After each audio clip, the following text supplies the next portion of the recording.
Hello and welcome to The Property Perspective, the video series where we provide landlords and property investors with insights into the housing market. I'm Josh. And I'm Michelle. Today we're tackling a topic that's essential for landlords, capital gains tax or CGT.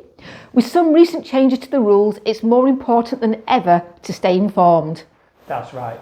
Let's start with the basics. CGT is a tax on the profit you make when selling an asset, like a rental property.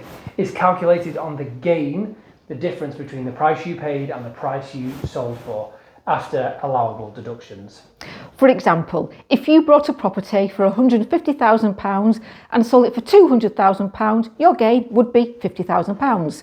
That's the amount subject to CGT, though you can reduce this with certain allowances and deductions. So, speaking of allowances, here's an update for the current tax year.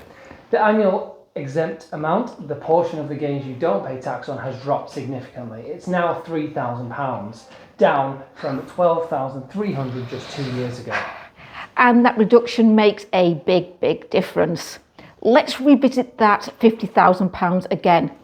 Deducting the £3,000 allowance leaves £47,000 as your taxable gain. Now, the tax rate depends on your income. Basic rate taxpayers pay 18% on gains, and higher or additional rate taxpayers pay 28%.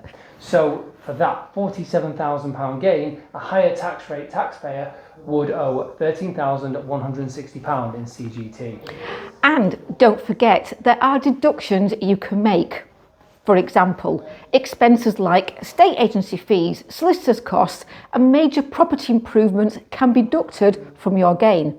These can significantly reduce your CGT liability. It's easy for us to say, isn't it? So timing is also important. Selling in a tax year when your income is lower could reduce your tax bill. And if the property was your main residence at any point, you might qualify for private residence relief, which could reduce your taxable gain even further.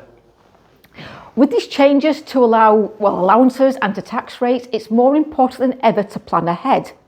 Lancaster and Morecambe remain strong markets for rental demand and property growth, so reinvesting locally might be a smart move instead of actually selling. That's it. I mean, that's a great point, Michelle. So with developments like the Eden Project North in Morecambe and Lancaster's growing economy, and we did do that one on the hospital not so long ago, Sure. Landlords have plenty of opportunities to potentially see long-term returns. They sure do. So if you're still considering selling, it's crucial to get property professional advice. A property savvy accountant or a tax advisor can help you understand CGT liability and find ways to reduce it. Absolutely. So thank you for tuning into Property Perspective again. If you have any questions about CGT or want to learn more about investing in the Lancaster and Morecambe property market, obviously visit our website or reach out to us and we will help wherever we can. And don't forget to subscribe for more episodes. We'll see you next time.